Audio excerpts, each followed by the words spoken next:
Well, my fellow audience, welcome back to the Porter Says podcast. I am your host and only host, Heath. Fourth episode. It's going to be like many of the others, a bit all over the place. I'm not going to know what I'm really doing or saying half the time. I will be looking at my notes and stuff like that on my iPad, because again, I am so professional at my job.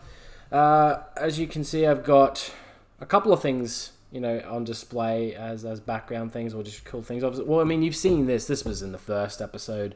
Didn't make an appearance in the second or third, so I'm sorry about that. And then I've got this Smallville box set, because as you know, I'm a massive Smallville fan.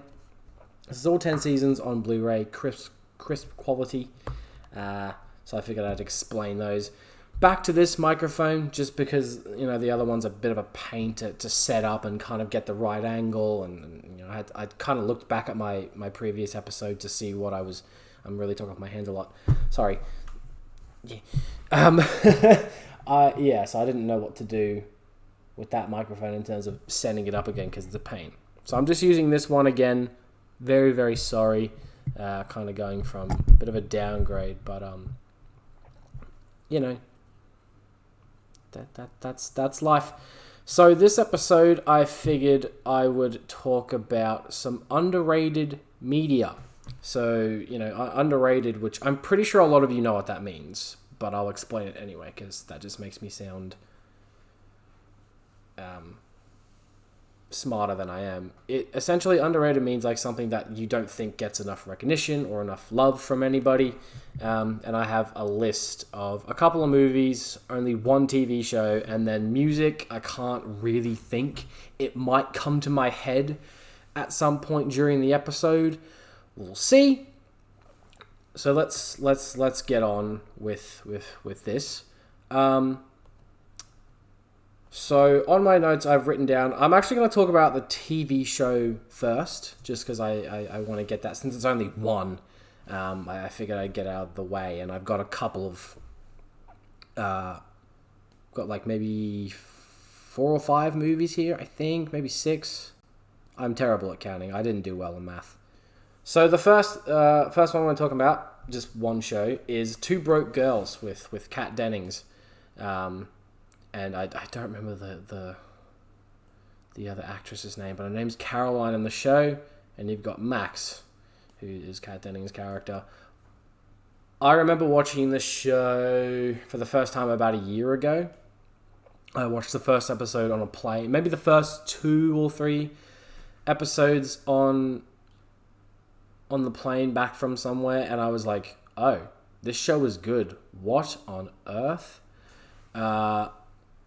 And I was like, wow, I'm going to have to watch this show now. And I ended up watching all 6 seasons. Personally, I don't think it gets, enough recognition. I'd say that it was a really solid show. Not amazing or anything. I mean, to be fair, I've watched it twice now.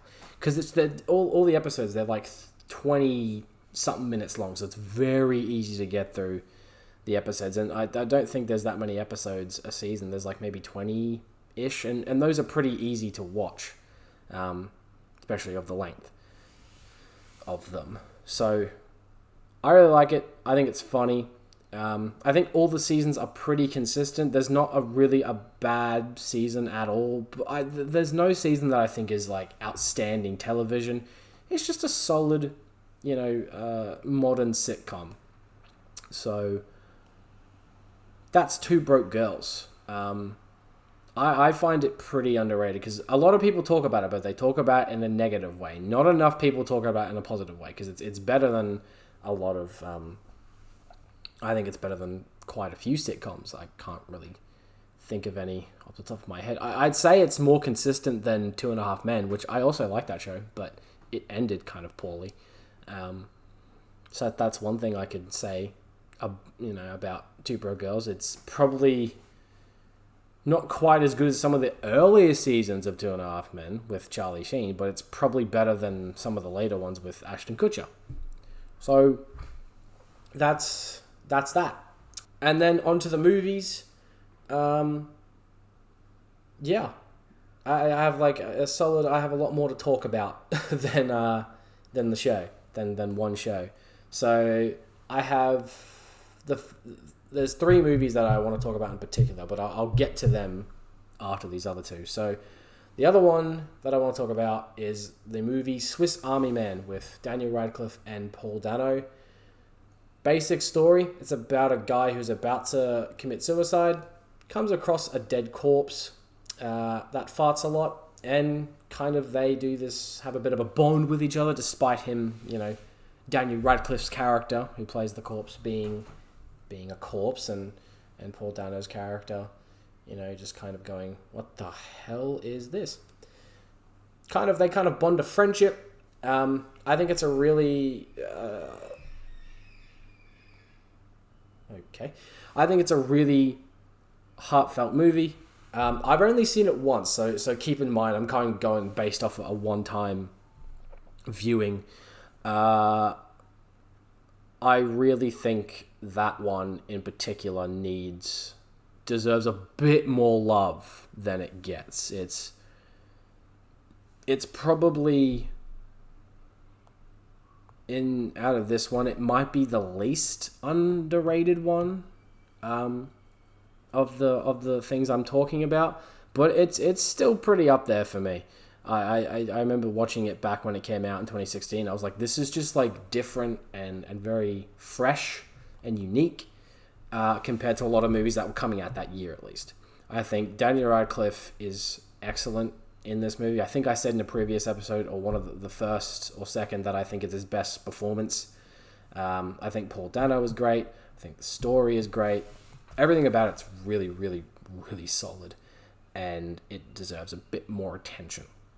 Because it came out, as I said, it came out 2016, and that was a year where we were getting a lot of like big franchise things like Captain America Civil War, Doctor Strange, X-Men Apocalypse, Finding Dory, and all that stuff. Fantastic Beasts, the first one. So there was a lot of like big franchise, like sequels and prequels and whatever you want to call it, like that I felt like that movie in particular really flew under the radar. And also there was another movie that came out the year that I should have mentioned. I can mention it right now. What was it called? Ryan Gosling and Russell Crowe were in it. The Nice Guys. That's underrated too. Watch that one if you haven't. Didn't make the money it needed. So that's that. Next movie, I think. Now, and I feel like this one, kind of an odd pick, but for me, it's The Amazing Spider-Man 1 from 2012 with Andrew Garfield, Emma Stone, Rhys Ifans, Martin Sheen, Sally Field. Ever since I was 11 or 12 when this movie came out, and ever since that, I have really, really liked The Amazing Spider-Man. It's not perfect at all. It's nowhere near as good as a couple of the other Spider-Man movies. I really do enjoy it, though. I think it does some things probably better than like Tobey's first movie. I think Emma Stone is much better as Gwen Stacy than Kirsten Dunst was as Mary Jane. I think I love the suit. I think that suit that's underrated to me. It's a very underrated superhero movie, and I think it's better than some of the MCU stuff. And that's a bold-ass statement. I know that. But that's where I'm going. I think Andrew Garfield is so good in the role, and I think, he does so well with what he's given. I think the Lizard as a villain grew on me a lot more over the past couple of years. I really like the action. I think the special effects and the swinging scenes are just breathtaking. I think those movies in particular have the best web swinging scenes just because of like the way they were able to film them and the camera and stuff with the camera and stuff like that. So, yeah. And as I said, like there are things in that movie that are not great at all. Like I think, Peter searching for the guy who killed his uncle, that subplot's just abandoned for no reason. All the stuff with his parents is set up in that movie abandoned only to be brought up in the second movie and somehow done worse in that film. I don't know how that was possible. I really don't. But that's a a topic for a whole nother episode about how much I really don't like TASM 2. So we'll get into that one day. If let me know down below in the comments if you want me to get into that. Yeah, I think The Amazing Spider-Man 1 deserves more love, and a lot of people have come around to both movies recently, which is very strange. I've always been a defender of Andrew Garfield. I'm like, where were you people back in 2012 and 2014? Like, come on, guys.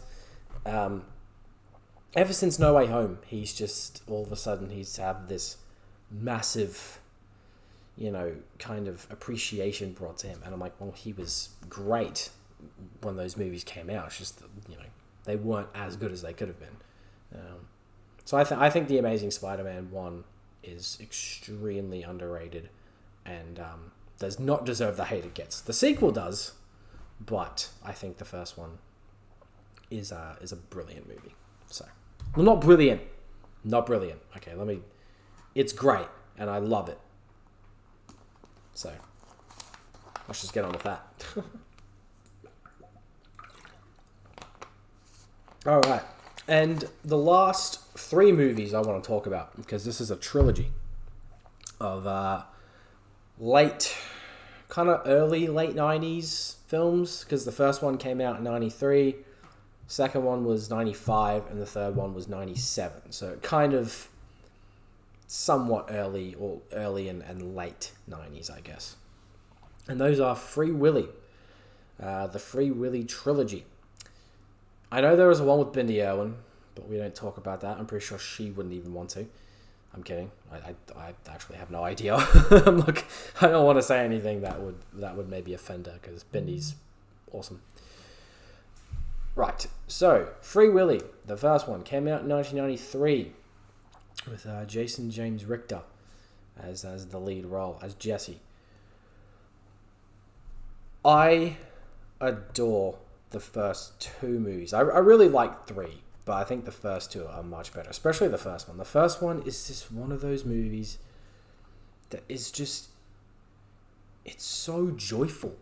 And, I mean, yeah, the story is pretty cliche. I mean, I'm not going to deny that. It's a very, very cliche story, but it's just done so well. I think the bond of this kid and the whale, you wouldn't think it would be all that amazing or anything, but it's done so well. Like, you feel for both of these characters, and one of them is a freaking animal. One of them's like a sea animal, sea creature. Like, you wouldn't expect that to be a thing.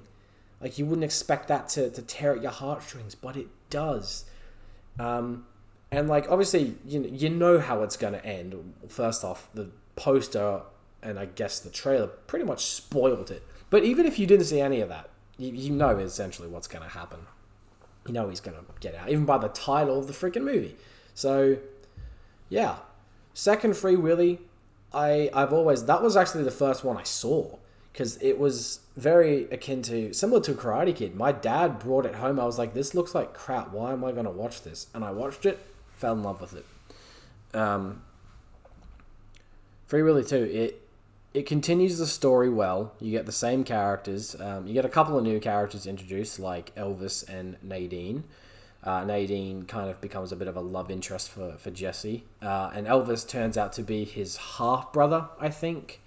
And he's kind of starts off as the typical annoying little kid. But by the end of it, you feel for him. And Jesse and him kind of form a bit of a bond. And the finale of this movie, when the 3 of them are in the boat and they get caught up in this fire, so intense. Like, again, the poster kind of spoiled it a little bit, because there's a part where, like, people come in a helicopter to rescue them from the boat, get them out of the fire, and Jesse is the last one. He's climbing up, and then he falls down into the water, and just like, the scene kind of moves me, though, because of the way that Nadine and Elvis scream out for him, and you're like, oh no.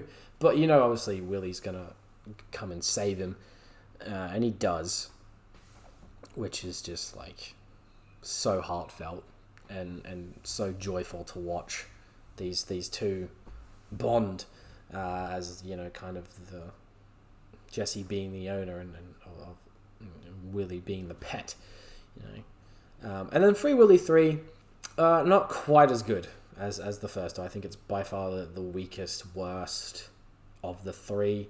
The story's not quite as engaging. You got this other new kid that comes along, and Jesse doesn't get as much screen time as he did in the previous. At least I don't think he does. It's more focused on this other kid who's kind of conflicted because his dad and his team kind of like want to hunt these whales, and which is kind of the plot in every movie. They always want to kill the whales, especially in 2 and 3. There's always something about the whales nearly dying, which is kind of sad to watch. But yeah, you have this new kid who's kind of conflicted, and obviously by the end his father's like, okay, I see what you're saying, let's not kill these whales, they're very precious animals, they're very protected, let's let them be free. Free Willy, get it? Oh god, yeah, I'm full of so many good jokes. That's why you watch this podcast, right? Yeah, no, okay, yeah. So Free Willy 3, and all of them, I think are really super, super underrated movies. Probably, in my opinion, out of the list of the TV show that I mentioned, Two Broke Girls and Swiss Army Man and The Amazing Spider-Man, I think all three of the Free Willy movies are super underrated, deserve more recognition, deserve more love. Watch them. Whether they're on a streaming service for free or do you have to rent them and buy them, I don't care. They deserve more money as well. And that's I reckon that's one movie that you cannot make today. There is no way in hell you can make it today. It just wouldn't work. I feel like none of them, of those the three films, would work at all. You can't do something like that in these modern times, because you would just have to do full on CGI or more CGI. Because I think a lot of it was like, I think in the first one, Jason James Richter did swim with the whale a couple of times, but then most of the time it was animatronic, or like the big famous scene, iconic scene I should say, at least for me, in the first one, when Willie goes over Jesse and gets to the other side of into the water and gets to be with his family once again. That's all CGI. At least I think it is. Has to be. No way in hell. So yeah, those are the films and the TV show that I think are pretty damn underrated, with especially if I had to pick two projects in particular, I'd say Two Broke Girls and all the Free Willy movies are the most underrated in those in that list and category of underrated. If you want me to do like another episode or something like that over like something about overrated movies or something, which I feel like I can come up with a whole list if I really like sat and thought about it. A whole list of that could just be a thing. So let me know if you want to do that. Yeah, and that could be in the 5th or 6th episode or whatever. How am I going for time? Oh, wow, that went fast. Oh, excuse me. Yikes. Wow, okay. So, next thing I want to talk about. Cobra Kai Season 6 Part 2 came out this past weekend, and oh my gosh. I talked about Cobra Kai in episode 2? Yeah, episode 2 I brought up Cobra Kai and how much I love that show and how I really liked Season 6 Part 1 but wasn't full on blown away by it. For me, Part 2 of this season was nuts. There was not a dull episode in this part. Everything I felt like was taken up a notch. Taken? Was brought up a notch. There we go. That's how I meant to phrase that thing. That word, whatever you want to call it. I'm so sorry. I'm all over the place right now. But I figured you should be used to that. But yeah. season 6 part 2 of Cobra Kai, nuts. I loved it. Every single second. The fights were awesome. The Saikai Taikai was great. All the stuff of Daniel trying to figure out what the hell is going on with Mr. Miyagi, so good. Even the teen drama didn't bother me as much as it usually would in the show. This actually felt like it was needed because of all the stuff that's happened. Like, Robbie is so off his game and loses like a lot of his matches because of what Tori did. Spoiler alert, actually, I should say, right before I talk about this, in case you haven't seen it. End of season 6, part 1, Tori goes back to Cobra Kai. All of the team is pretty much pissed off. Robbie included is just like, what the hell? But I like the fact that in part 2, a couple of the characters talk to Tori and kind of like, I know why you did it. Like, I understand, but we're still not happy with the idea. There is just so much good. And the last episode of that part, episode 10, that was insane. My jaw was just like at the very end of it. But even like the fight, like the big ass brawl with every single karate team dojo just going head to head, insane. Just honestly, that fight is about around 15 minutes long, maybe close to that, and it might have topped the school fight in season 2. I might have to re-watch part 2 of this season because I think I'm going to with my dad because he hasn't seen it yet. Once I've re-watched it, I think I'll be able to confirm. But at this point, I think it might have. It was just everything I wanted it to be, and then it obviously ended on that cliffhanger, and I was like, oh my god. So don't have to wait too long. February of 2025 is when the final part is coming out. Is scheduled to be released. I'm excited. I cannot wait to see how this show is going to end. I'm going to be very sad because I love this show and I love the characters. But obviously I think, we've got that Karate Kid movie coming out next year with Ralph Macchio and Jackie Chan. So it's not completely done, and a lot of people have said that, there's still probably more stories to tell. I think it's safe to say that, like, the kids, like Robbie, Miguel, Sam, Tori, Dimitri, Hawk, all that, I think their story is potentially done by the end of the series of Cobra Kai. And that's going to be heartbreaking because there's a really, like, heartwarming, emotional scene in part 2 with all of them in, like, the locker room. Nearly brought me to tears. So well done. And the acting from them was really good. So yeah, I just wanted to bring that up because that's recent. That's very recent recent news. Not recent news. Like a recent project that came out. How am I going for time? Oh, okay. Right, so before I end this, I would like to kind of talk about a few things. Or just maybe one or two things, I don't know. I've been thinking about pretty much even like for a few hours today, or pretty much the morning, from like the minute I kind of woke up, I was thinking, I wonder if I could like do a like an extra 10 to 15 minute segment of this podcast for my Patreon that I really want to get going, and I could make that a tier. I mean, I don't know. I know I don't have like a really much of a following at all, but I figured that would be a good start because I would like to do one of those. A lot of people do it on Patreon. They give like extra content or extra segments or anything and stuff like that. So that's something I thought I would bring up to see if anybody who watches this on YouTube and Spotify would be interested in, because it would be a good way to support this podcast and help me out a lot. Because as I've said in previous episodes, I want this to be a potential career. And you know, to see where it would go, what places it would take me.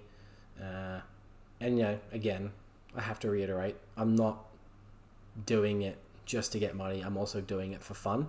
Like, I'm doing it to potentially get paid and get a good income, but I'm doing it because I really like this. And I want to, like, try and give back to people. So, yeah, figured I'd mention that, see what you guys think. Let me know down below. Sorry for Porter's non-appearance. He is downstairs. I thought he would have come up at some point. So I will, you know, he'll probably be in the thumbnail as he usually is, or I'll just put a picture up of him if I can find a decent picture and kind of, you know, let you guys know his thoughts on Cobra Kai Season 6 Part 2. I'll put a picture up, whether it's him sleeping, him like jumping up, being all excited, or him just kind of going, okay. And you know his thoughts on it, and I'll also make sure to put up a thing of Cobra Kai as well.